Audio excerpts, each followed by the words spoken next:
Bonjour, je m'appelle Philippe et je suis un étudiant thésard chez Arkema. Je vais vous introduire mon projet de doctorat. Il s'appelle Réalité virtuelle pour la formation sécurité dans les laboratoires de chimie.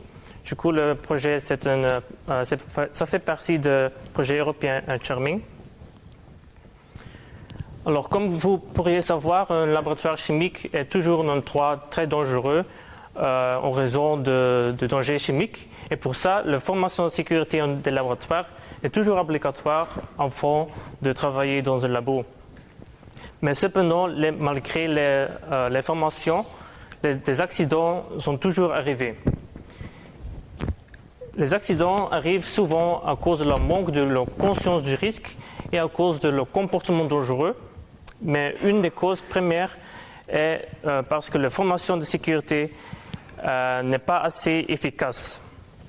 Du coup, les méthodes de formation actuelles, telles de présentation avec des diapositives ou les vidéos, sont trop passifs. On peut être ennuyeux et on peut perdre sa concentration durant la formation. Et aussi, on ne peut pas mettre les stagiaires en danger réel.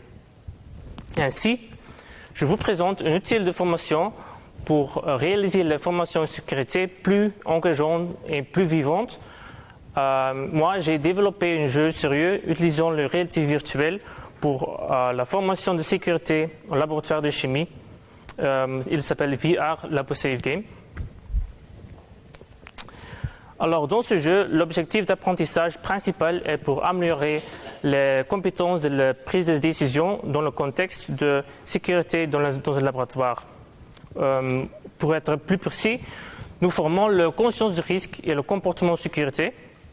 Du coup, on sera capable de reconnaître les dangers, évaluer les risques et mettre en œuvre des mesures de sécurité pour minimaliser les risques dans le laboratoire.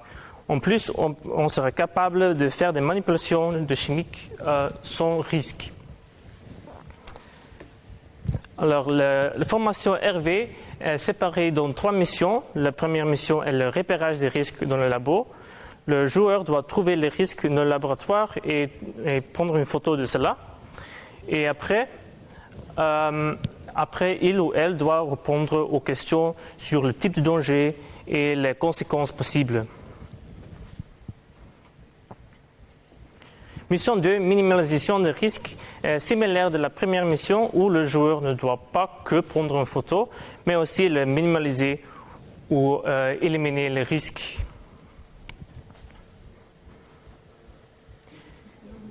Et voilà, par exemple, la fenêtre de Sorbonne est trop ouverte, il faut la fermer pour minimaliser les risques sanitaires.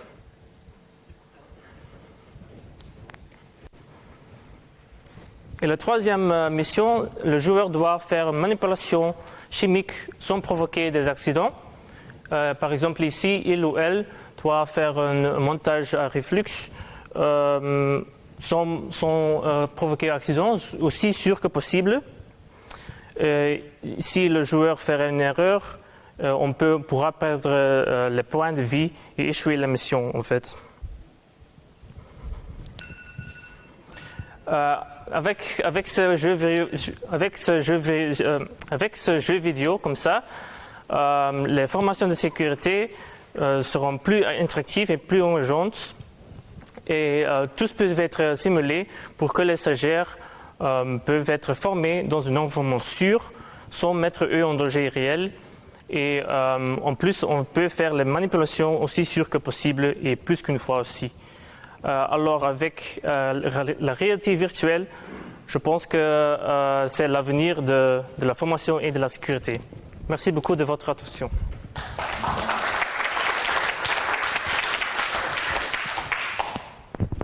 Merci Philippe pour cette brillante présentation, dans le timing. Il y a des questions ? Questions ?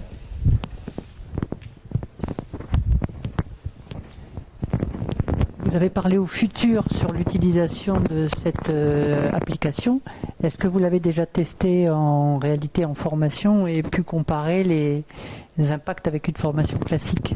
Oui, c'est mon planning à l'avenir pour tester le jeu vidéo avec les employés d'Arkema et peut-être aussi comparer avec les formations actuelles. Mais ce n'est pas une alternative pour changer la formation actuelle, mais c'est un outil en plus ça. Parce que la formation réalité virtuelle, c'est difficile pour former les connaissances. Les connaissances, c'est beaucoup mieux pour... mais c'est plutôt les actions et les activités dans un laboratoire. Est-ce que Arkema a prévu de diffuser ce produit-là vers d'autres personnes et est-ce qu'il doit rester dans la société Arkema? D'autres entreprises, en fait, c'est dans le sujet, c'est dans le projet Charming, mais après, je ne sais pas si je peux distribuer le jeu vidéo ou pas. Je ne sais pas encore. Je pense que les gens seraient intéressés par savoir si effectivement on peut avoir à disposition ce type d'outils. Oui, peut-être.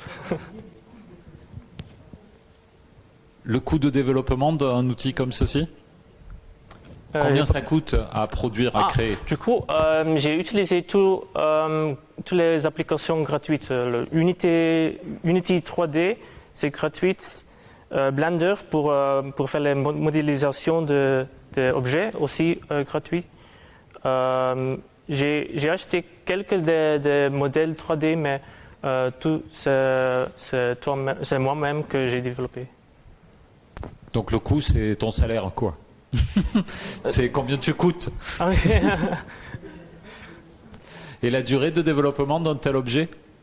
Moi, j'ai développé ça dans 7 mois, mais avant ça, je connais rien du tout de Unity ou comme ça. J'ai appris ça durant le développement.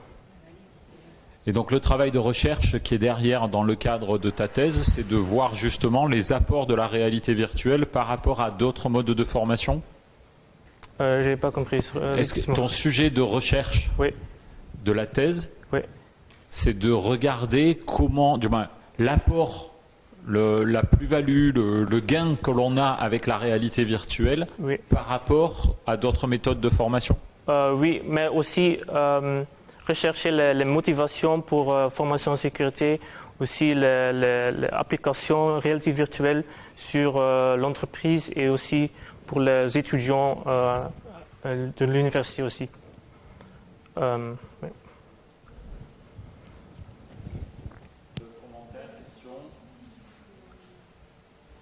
Très bien, merci beaucoup. Merci beaucoup.